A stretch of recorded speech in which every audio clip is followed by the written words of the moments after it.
Yosua 14 ayat 1 sampai 15. Demikian firman Tuhan. Inilah semuanya yang diterima oleh orang Israel sebagai milik pusaka di tanah Kanaan yang telah dibagikan kepada orang Israel oleh Imam Eleazar dan Yosua bin Nun dan para kepala kaum keluarga dari suku-suku mereka dengan mengundi milik pusaka itu, seperti yang diperintahkan Tuhan dengan perantaraan Musa mengenai suku-suku yang 9,5 itu. Sebab kepada suku-suku yang 2,5 lagi telah diberikan milik pusaka di seberang sungai Yordan, tetapi kepada orang Lewi tidak diberikannya milik pusaka di tengah-tengah mereka. Sebab Bani Yusuf merupakan 2 suku, Manasye dan Efraim. Maka kepada orang Lewi tidak diberikan bagiannya di negeri itu, selain dari kota-kota untuk didiami dengan tanah penggembalaannya untuk ternak dan hewan mereka. Seperti yang diperintahkan Tuhan kepada Musa, demikianlah diperbuat oleh orang Israel, dan dibagi-bagi merekalah negeri itu. Bani Yehuda datang menghadap Yosua di Gilgal. Pada waktu itu berkatalah Kaleb bin Yefune, orang Kenas itu kepadanya, "Engkau tahu firman yang diucapkan Tuhan kepada Musa, abdi Allah itu, tentang aku dan tentang engkau di Kadesh Barnea. Aku berumur 40 tahun ketika aku disuruh Musa, hamba Tuhan itu, dari Kadesh Barnea untuk mengintai negeri ini. Dan aku pulang membawa kabar kepadanya yang sejujur-jujurnya. Sedang saudara-saudaraku yang bersama-sama pergi ke sana dengan aku membuat tawar hati bangsa itu. Aku tetap mengikuti Tuhan Allahku dengan sepenuh hati." Pada waktu itu Musa bersumpah, katanya, "Sesungguhnya tanah yang diinjak oleh kakimu itu akan menjadi milik pusakamu dan anak-anakmu sampai selama-lamanya, sebab engkau telah mengikuti Tuhan Allahku dengan sepenuh hati. Jadi sekarang, sesungguhnya Tuhan telah memelihara hidupku seperti yang dijanjikannya.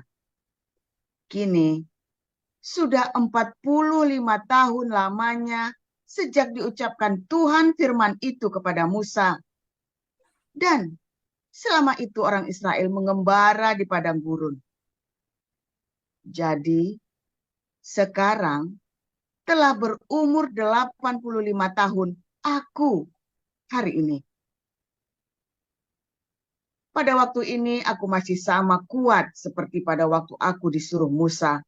Seperti kekuatanku pada waktu itu, demikianlah kekuatanku sekarang untuk berperang dan untuk keluar masuk. Oleh sebab itu, berikanlah kepadaku pegunungan yang dijanjikan Tuhan pada waktu itu. Sebab engkau sendiri mendengar pada waktu itu bahwa di sana ada orang enak dengan kota-kota yang besar dan berkubu. Mungkin Tuhan menyertai aku sehingga aku menghalau mereka seperti yang difirmankan Tuhan." Lalu Yosua memberkati Kaleb bin Yefune dan diberikannya Hebron kepadanya menjadi milik pusakanya. Itulah sebabnya Hebron menjadi milik pusaka Kaleb bin Yefune, orang Kenas itu, sampai sekarang ini, karena ia tetap mengikuti Tuhan Allah Israel dengan sepenuh hati. Nama Hebron dahulu ialah Kiryat Arba. Arba ialah orang yang paling besar di antara orang Enak. Dan amanlah negeri itu berhenti berperang. Markus 7. Pada suatu kali, rombongan orang Farisi dan beberapa ahli Taurat dari Yerusalem datang menemui Yesus. Mereka melihat bahwa beberapa orang muridnya makan dengan tangan najis, yaitu dengan tangan yang tidak dibasuh. Sebab orang-orang Farisi seperti orang-orang Yahudi lainnya tidak makan kalau tidak melakukan pembasuhan tangan lebih dahulu, karena mereka berpegang pada adat istiadat nenek moyang mereka. Dan kalau pulang dari pasar, mereka juga tidak makan kalau tidak lebih dahulu membersihkan dirinya. Banyak warisan lain lagi yang mereka pegang, umpamanya hal mencuci cawan, kendil, dan perkakas-perkakas tembaga. Karena itu, orang-orang Farisi dan ahli-ahli Taurat itu bertanya kepadanya, "Mengapa murid-muridmu tidak hidup menurut adat istiadat nenek moyang kita, tetapi makan dengan tangan yang najis?" Jawabnya kepada mereka, "Benarlah nubuat Yesaya tentang kamu, hai orang-orang munafik, sebab ada tertulis, bangsa ini memuliakan aku dengan bibirnya, padahal hatinya jauh daripadaku. Percuma mereka beribadah kepadaku, sedangkan ajaran yang mereka ajarkan ialah perintah manusia. Perintah Allah kamu abaikan untuk berpegang pada adat istiadat manusia."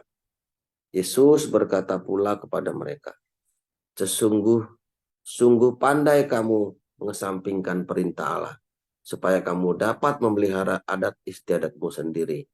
Karena Musa telah berkata, hormatilah ayah dan ibumu, dan siapa yang mengutuk ayahnya atau ibunya harus mati. Tetapi kamu berkata, kalau seorang berkata kepada bapaknya atau ibunya, apa yang ada padaku, yang dapat digunakan untuk pemeliharaanmu, sudah digunakan untuk korban, yaitu persembahan kepada Allah. Maka kamu tidak membiarkannya lagi berbuat sesuatu pun untuk bapaknya atau ibunya. Dengan demikian firman Allah kamu nyatakan tidak berlaku demi adat istiadat yang kamu ikuti itu, dan banyak hal lain seperti itu yang kamu lakukan. Lalu Yesus memanggil lagi orang banyak dan berkata kepada mereka, "Kamu semua dengarlah kepadaku dan camkanlah. Apapun dari luar yang masuk ke dalam seseorang tidak menajiskannya, tetapi apa yang keluar dari seseorang itulah yang menajiskannya. Barang siapa bertelinga untuk mendengar, hendaklah ia mendengar." Sesudah ia masuk ke sebuah rumah untuk menyingkir dari orang banyak, murid-muridnya bertanya kepadanya tentang arti perumpamaan itu. Maka jawabnya, "Apakah kamu juga tidak dapat memahaminya? Tidak tahukah kamu bahwa segala sesuatu dari luar yang masuk ke dalam seseorang tidak dapat menajiskannya? Karena bukan masuk ke dalam hati, tetapi ke dalam perutnya lalu dibuang jamban. Dengan demikian, ia menyatakan semua makanan halal." Katanya lagi, apa yang keluar dari seseorang, itulah yang menajiskannya. Sebab dari dalam hati orang timbul segala pikiran jahat, percabulan, pencurian, pembunuhan, perzinahan, keserakahan, kejahatan, kelicikan, hawa nafsu, iri hati, hujat, kesombongan, kebebalan. Semua hal-hal jahat ini timbul dari dalam dan menajiskan orang. Lalu Yesus berangkat dari situ dan pergi ke daerah Tirus. Ia masuk ke sebuah rumah dan tidak mau bahwa ada orang yang mengetahuinya. Tetapi kedatangannya tidak dapat dirahasiakan. Malah seorang ibu yang anaknya perempuan kerasukan roh jahat segera mendengar tentang dia, lalu datang dan tersungkur di depan kakinya. Perempuan itu seorang Yunani bangsa Siro-Fenisia. Ia memohon kepada Yesus untuk mengusir setan itu dari anaknya. Lalu Yesus berkata kepadanya, "Biarlah anak-anak kenyang dahulu, sebab tidak patut mengambil roti yang disediakan bagi anak-anak dan melemparkannya kepada anjing." Tetapi perempuan itu menjawab, "Benar Tuhan, tetapi anjing yang di bawah meja juga makan remah-remah yang dijatuhkan anak-anak." Maka kata Yesus kepada perempuan itu, "Karena kata-katamu itu, pergilah sekarang, sebab setan itu sudah keluar dari anakmu." Perempuan itu pulang ke rumahnya, lalu didapatinya anak itu berbaring di tempat tidur, sedang setan itu sudah keluar. Haleluya, firman Tuhan selalu baru setiap hari. Ketika kita menanti-nantikan Tuhan dengan penuh cinta, dengan penuh pengharapan, dan penuh keyakinan yang teguh, jangan goyang. Ya, judulnya ini anjing-anjing. Wah, ngeri ya saudara, anjing-anjing. Saudara, eh, kata Kaleb itu ya, tahu ya artinya anjing, ya, Kaleb itu ya. Kaleb ini, kalau ada orang Israel sampai dikasih nama anjing. Saya nggak tahu nih, ada yang punya anak dikasih nama anjing apa enggak nih? Kan lucu saudara ya. Masa kasih nama anjing, kan lucu saudara ya. Ada dikasih nama Garuda, dikasih nama apa Elang, dan dikasih nama apa saudara ya, yang bagus-bagus ya. Kasih nama anjing, asuh dipanggil, yang enggak lucu saudara ya. Saya punya anjing aja tak kasih nama Jenderal. Ya dulu saya punya itu anjing kecil yang punya kos-kosan mayor saudara. Jenderal panggil gitu, yang mayornya tengok saudara. Angkatan laut saudara ya, yang punya kosnya itu anjingnya kasih nama Jenderal. Ada aja saudara ya. Tapi kok kasih nama anjing nggak lucu saudara, masa anak dikasih nama anjing. Ini si Kaleb ini saya nggak tahu orang tuanya mikirnya apa saudara ya. Dan ini ya, aduh, kasih nama yang apa gitu ya. Anak kasih nama ikan aja aneh ya saudara ya, masa anak namanya ikan. Tapi kalau namanya Elang, Raja Wali, ya kan, kasih nama, ya kan, apa namanya Garuda, Agus, ya kan, kasih nama Asu, ya kan, kocak saudara ya. Tapi kita nggak masalah namanya. Ya saya nggak tahu kenapa, saya juga nggak tahu juga, nggak pernah nanya-nanya kenapa itu anaknya dikasih nama Asu itu ya, si Kaleb itu ya. Ya kalau saya tidak menyarankan Anda kasih nama Asu saudara ya. Ya tapi maknanya lah saudara, kita cerita maknanya ya. Artinya si Kaleb ini dari 2 juta Israel yang boleh masuk tanah Kanaan itu cuma Kaleb sama Yosua. Musa aja nggak boleh saudara. Yang masuk tanah Kanaan cuma Kaleb sama Yosua. Ya, si Kaleb ini begitu setia, dia teman baik ya, sahabat karibnya Yosua ya, kompak dia. Dan dia tetap setia, dia tidak ada ambisi untuk apa namanya, untuk kudeta ya dari Yosua. Karena Musa dah suruh Yosua ya sudah Yosua. Ya dia nggak mikir iri apa gimana ya. Dan yang namanya anjing ini ya, si Kaleb ini ya, si Kaleb ini atau si Asu ini saudara ya, memang dia punya hati yang setia. Saya pernah waktu di sini baptis orang Iran ya saudara ya, sama si Pastor Fred W. Winkler itu loh ya, Pastor Fred. Pastor Fred ini yang di Jerman ya. Lalu dia lagi membaptis, dia kasih ilustrasi tentang keledai, tentang ini. Terus si orang Iran ini jengkel. Dia bilang, "Pak, kami itu bukan binatang loh Pak." Kalau di dalam kekristenan, saudara, kita mengilustrasikan domba, ya onta, lebih mudah onta masuk lubang jarum daripada orang kaya. Masuk surga, kita cerita domba-domba, kambing-kambing, ya kan? Tas anjing, tas babi, itu biasa saudara. Kalau buat orang Islam itu tidak boleh saudara, kamu diumpamakan sebagai binatang, karena mereka merasa lebih mulia dari binatang. Tapi di Eropa itu binatang lebih beruntung daripada bayi-bayi di negara-negara Islam. Oh itu fakta ya saudara ya. Padahal orang Islam tidak mau disamakan dengan binatang, tetapi di Eropa binatang itu lebih mulia dari hidupnya daripada manusia. Ya, itu fakta ya. Karena itu apa? Karena semua itu adalah retorika. Ya, itu adalah retorika kehidupan.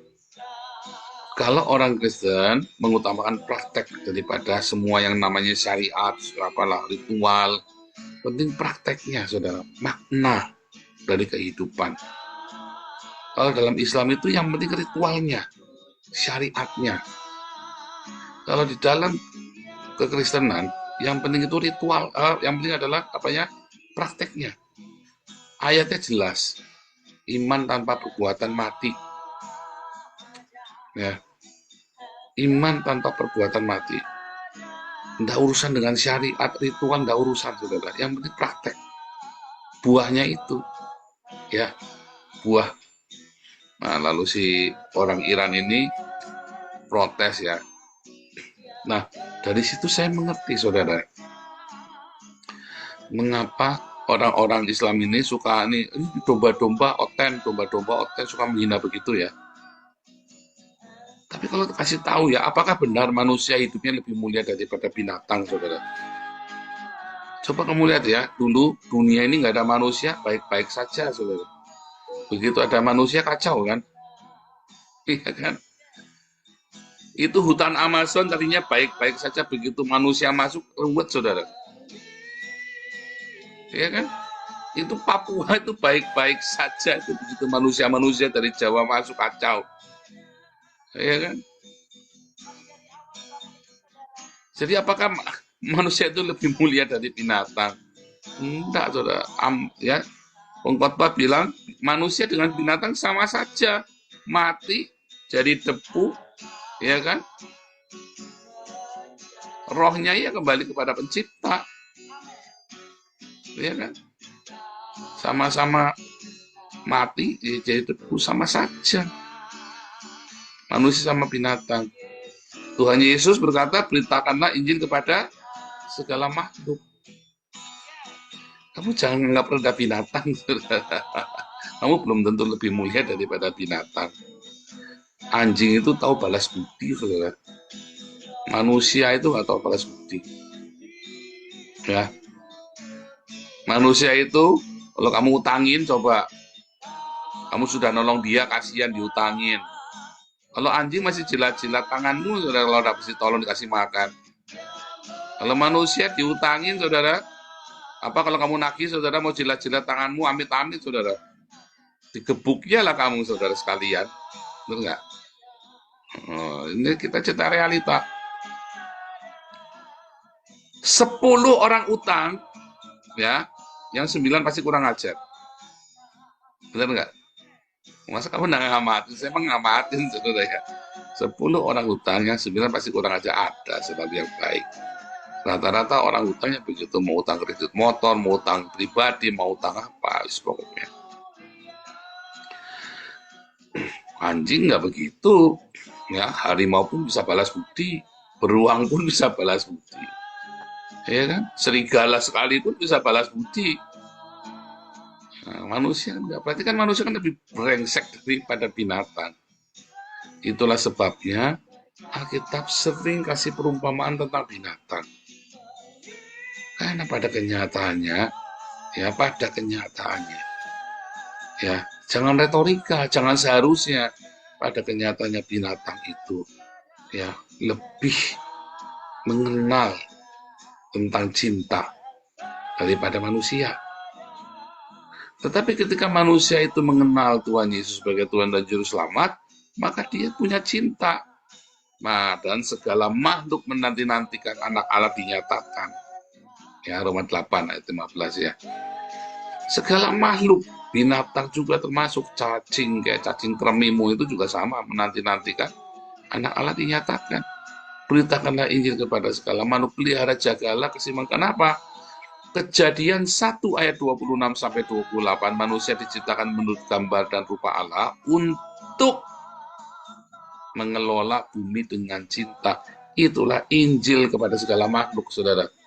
Kejadian 1 ayat 26 sampai 28. Makanya Yesus berkata dalam Markus 16 ayat 15, pergilah beritakanlah Injil kepada segala makhluk. Ya, tadi waktu kelas menjawab Islam ada yang nanya, tapi kan ada ayatnya, barang siapa percaya dibaptis. Nah, masa kamu anjingmu kamu beritakan Injil lalu kamu mau baptis anjingmu, saudara? Siapa di sini yang hobi baptis anjing? Spesial baptis asu. Waduh, daftar sama Bu Nerliana nanti.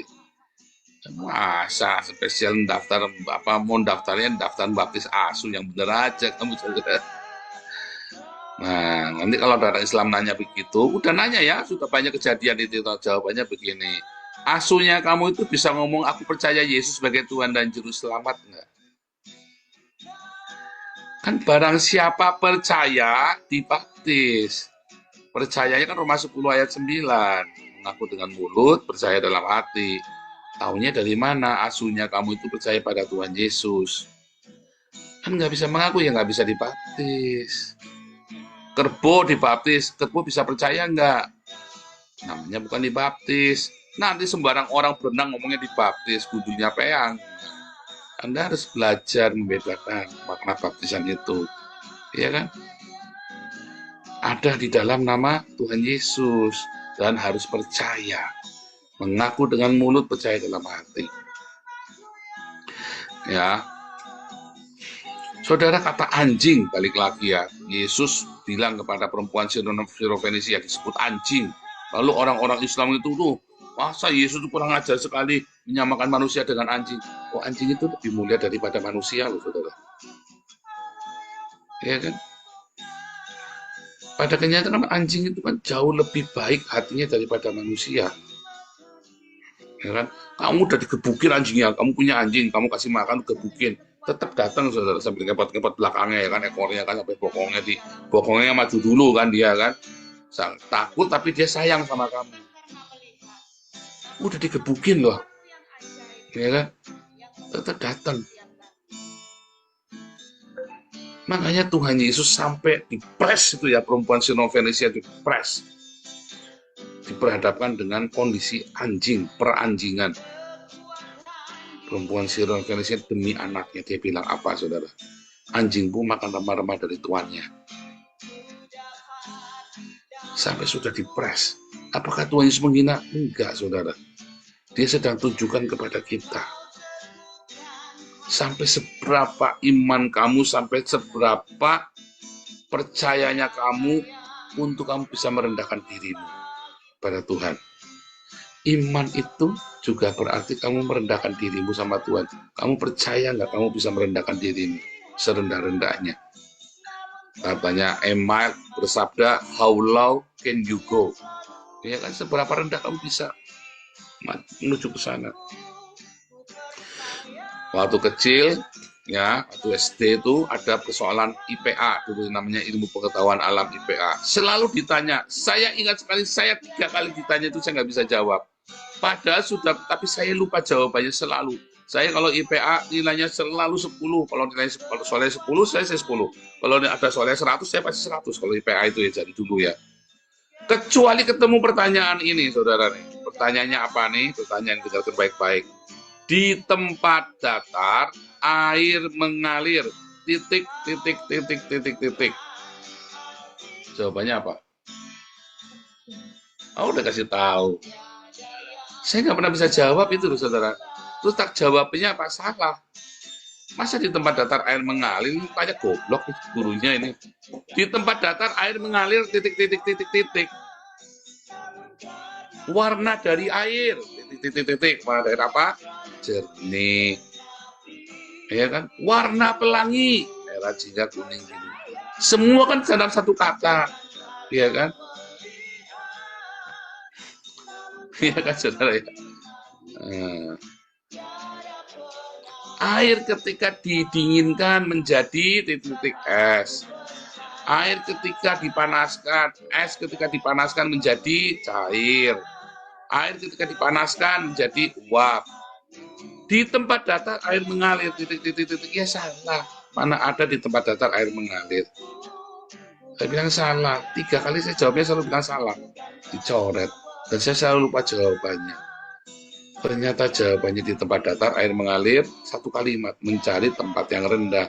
Kan pohon ini yang ngasih pertanyaan, saudara ya. Lu gurunya emang jandanan. Bisa jadi gurunya kupluk, bisa jadi memang karena saya orangnya tidak rendah hati. Saya nggak mau mencari tempat yang rendah, saya inginnya mencari tempat yang tinggi, saudara. Siapa yang mau direndahkan? Ngaku, saudara, bohong kamu. Di tempat datar mana ada kepikir mencari tempat yang rendah, di mana-mana saya selalu mencari tempat yang tinggi. Iya kan, bisa nonton bola, bisa ngintip, bisa apa, ya kan? Mana timbilan terus saya waktu kecil kan. Maunya cari tempat yang tinggi soalnya. Buat ngintip lah, buat nonton bola lah, buat apalah, ya kan? Masa di tempat datar kamu mencari tempat yang rendah? Mana kepikir, saudara. Apalagi orang sombong kayak saya. Nggak mau, nggak sudi, saudara. Nah, serius, saudara ya. Lah kamu mau minta berkat Tuhan di tempat datar air mengalir, kamu bilang salah. Di tempat datar berkat Tuhan mengalir, salah. Benar nggak? Ketika hidupmu flat saja, datar saja, kan ada persoalan kan? Di tempat datar berkat Tuhan mengalir, salah. Nggak mungkin di tempat datar berkat Tuhan mengalir, hidupmu flat saja, nggak ada. Di tempat datar berkat Tuhan mengalir. Jawabannya apa, saudara? Ingat-ingat, mencari tempat yang rendah. Ingat-ingat, saudara. Kalau kamu belum siap dipanggil asu, kamu belum siap diberkati. Wah, saya mengingat tak jadi Islam aja, Pak, enggak pernah jadi asu. Iya, tapi asu di Eropa lebih beruntung daripada bayi-bayi Islam. Iya kan, bayi Islam kan bingung siapa bapaknya, siapa ibunya kan. Mau digilir. Bayi-bayi di anjing-anjing di Eropa lebih beruntung, saudara. Punya stambung. Anjing aja punya stambung, saudara. Saya yakin Anda juga nggak semuanya punya stambung. Sampai 10 generasi anjing stambungnya, coba. Prince siapa nanti ya, tunjuknya nanti Prince Patrick lah, siapalah, atau siapa namanya, aduh aneh-aneh namanya, hebat-hebat, padahal cuma asu, saudara ya. Kalau di rumahnya Puros Nababan, tempat Natalan itu. Di sini mau buat Natalan punya stambung, saudara. Anak aja buat Natalan punya stambung. Makanya, saudara ya, kamu belajar. Di tempat datar berkat Tuhan mengalir, mencari tempat yang rendah. Ya, tapi memang itu beneran. Tuhan ngajari kita tentang binatang-binatang. Sebab seringkali binatang itu hidupnya lebih mulia. Karakternya, perangainya lebih mulia daripada manusia. Manusia itu ya, begitu sudah ketemu centok, dia sudah sukses, kecentok, nyerah. Raja Wali umur 40 tahun, saudara, apa yang dilakukan? Dia pergi ke tempat yang tinggi, paruhnya digebuk-gebukan ya, saudara, digebuk-gebukan ke batu, saudara, sampai berdarah itu ya, sampai lepas paruhnya, burungnya dikepas-kepasin sampai rontok semuanya, cakarnya itu, kukunya tuh caruk-carukin sampai lepas semuanya, kukunya sampai lepas, saudara. Kamu suruh gitu, sanggup nggak? Pak Edi nanti ini umur 60 ya, udah mau mati nih, cabutin satu-satu bulunya, ketek semua cabut-cabutin. Waduh, pakainya itulah lilin itu. Waduh, semuanya satu cabutin semua. Saya mana kebayang Pak Edi berani begitu ya. Raja Wali berani, terus giginya dicabutin satu-satu pakai tang. Waduh, serem. Raja Wali kacang. Mentalnya tuh hebat sekali, saudara. Bukan masalah sakitnya, ketika dia mau melukai dirinya, menghancurkan paruhnya, ngerontokin bulunya, kukunya dilepas semua, dicabutin satu-satu. Pak Edi, kebayang nggak itu Pak Edi kukunya cabutin satu-satu, coba saudara, sama giginya. Wah, itu mah bukan mau mulai panjang cepat mati papalah. Tapi Raja Wali begitu caranya, mentalnya itu hebat sekali, saudara. Ya, kuat sekali, ngeri, berani, itu hebat, saudara, bisa begitu. Proses itu hebat sekali mengalami itu ya. Bukan orang lain loh, dia sendiri yang lepas. Kalau orang lain kan namanya dipaksa, dia sendiri yang garuk-garukin kepalanya itu. Tuhan seringkali pakai istilah-istilah binatang, karena binatang itu hidupnya seringkali lebih mulia, mentalnya lebih bagus, karakternya, moralnya sekalipun lebih bagus. Ada binatang yang juga moralnya jelek, maka dikasih contoh juga yang jelek, yang baik ya, kayak burung merpati yang tulus, ular yang licik, ya kan? Jangan kamu merasa lebih mulia dari binatang, saudara. Jangan, pada kenyataannya kamu lebih kurang ajar. Serigala saja tidak poligami, saudara. Nabinya tetangga istrinya 23. Serigala saja tidak poligami. Artinya serigala lebih mulia kan. Nggak nyakitin istrinya serigala itu. Serigala saja tidak nyakitin istrinya. Nah ini nabinya tetangganya Anissa ini nyakiti istrinya bolak-balik, saudara. Iya kan? Jadi, saudara, jangan kamu merasa hidupnya lebih mulia. Kok saya lebih mulia dari... Tidak, saudara. Kita ini semua dari tempat yang rendah. Kemarin saya ada konselingin orang, saudara ya. Orang ini ada salah ngomong. Ada salah ngomong. Ya, sehingga orang itu marah sama orang ini, saudara ya. Marah sama orang ini, kamu tuh munafik. Berdoa terus. Ya, berdoa terus, menyebut-nyebut nama Yahweh, nama Yahweh. Saya bilang, kamu tuh lain kali jawabnya, jangan bilang begitu. Kalau ada orang kejar kamu kan lagi pengen berdoa. Orang bilang kamu bilang saya ini bukan orang suci, Pak. Saya ini pemungut cukai yang sedang berdoa. Belajar ngomong begitu. Nangkep nggak, saudara? Belajarlah, kamu jangan seperti orang Farisi yang berdoa dengan kemuliaanmu. Oh, haleluya. Jangan begitu, saudara. Belajarlah, kamu punya sikap seperti pemungut cukai yang berdoa. Ya kan? Tuhan, kamu ini memang penjahat. Iya kan? Ada orang maki-maki saya, si Paul itu dulu itu penjahat itu. Perampok, penipu. Oh iya, saya memang orang jahat. Tuhan sudah ampuni saya. Itu, saudara ya. Wah, siapa bilang begitu? Kurang ngajar. Dia sendiri lonte, wah, segala macam. Kan tidak perlu begitu, saudara. Kita ini pemungut cukai yang sedang berdoa. Saya juga punya masalah. Makanya saya tidak suka menghakimi orang. Saya juga orang bermasalah. Bedanya saya bertobat. Itu, saudara ya. Belajarlah kita jadi pemungut cukai yang berdoa. Bukan orang Farisi yang berdoa. Bukan ahli Taurat yang berdoa. Bukan si pendeta yang berdoa. Yesus. Sampai kalau berdoa masih begitu. Aduh, amit-amit di tempat kita jangan. Untung kita berdoa kasih Pak David. Berapa menit Pak David? 3 menit ya. Kalau berdoa berapa menit? Paling lama 3 menit. Untung itu ya, kalau enggak itu Pak Murji itu hanya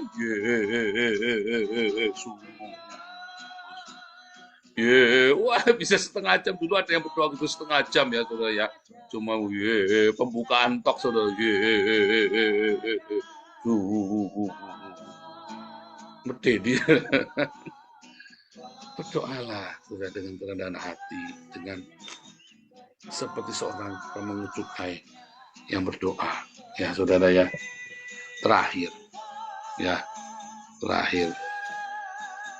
Sebelum kamu siap dipanggil anjing, kamu tidak akan diberkati, saudara. Tidak akan ada mujizat, tidak akan ada terobosan.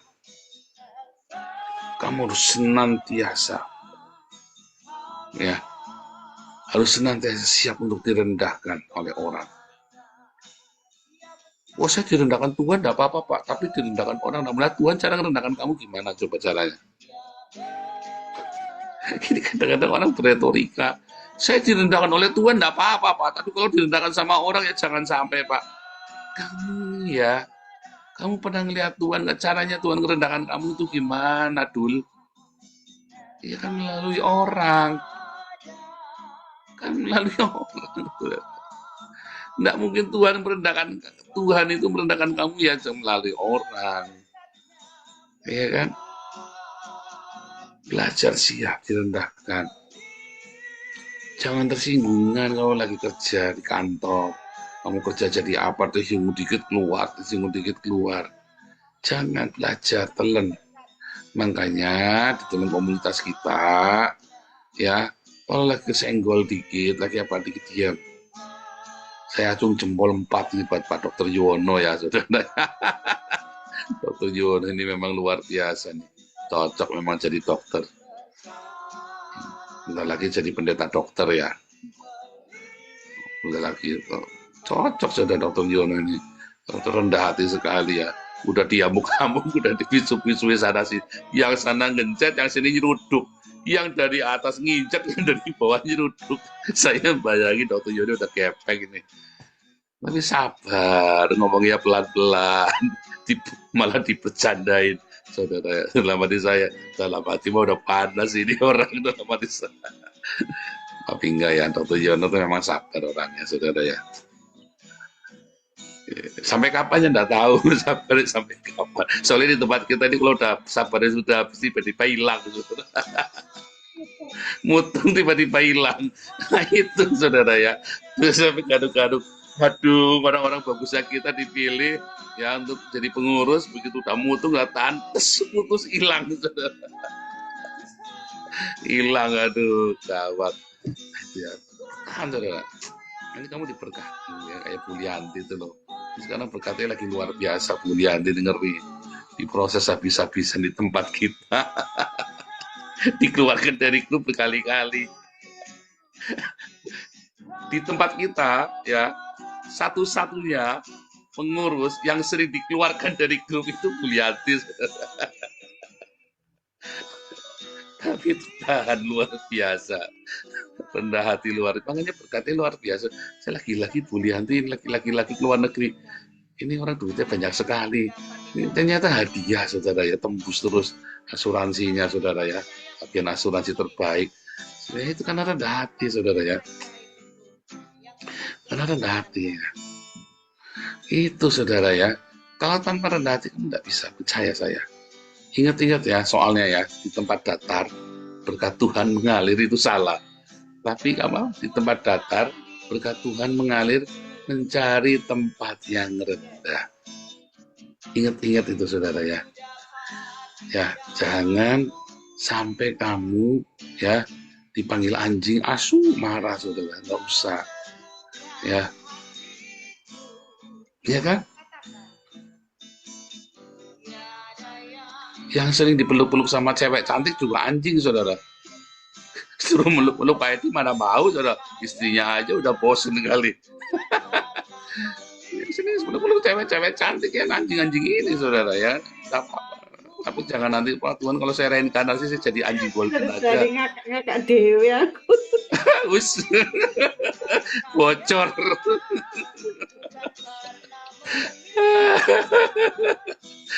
Aduh. Iya kan, jangan sampai reinkarnasi minta jadi anjing, tapi jangan ya saudara ya. Reinkarnasi minta jadi anjing. Coba lihat, ini ada cerita ya orang-orangnya. Ini ada orang Buddha. Saya Tuhan, kalau saya reinkarnasi, saya ingin tinggal di rumah mewah. Kerjanya cuma makan tidur saja di dalam pelukan seorang wanita cantik. Push, jadi saudara reinkarnasi jadi anjing golden saudara ya. Tinggal di rumah mewah, kerjanya cuma makan tidur, terus ya dipelukin sama wanita cantik, saudara. Anjing golden, saudara ya. Ya jangan sampai begitu juga, ya kan. Rendah hati intinya ya, ini rendah hati. Berkat Tuhan mengalir. Bahkan ketika kamu sampai dianggap lebih rendah dari binatang, tetap rendah hati, saudara.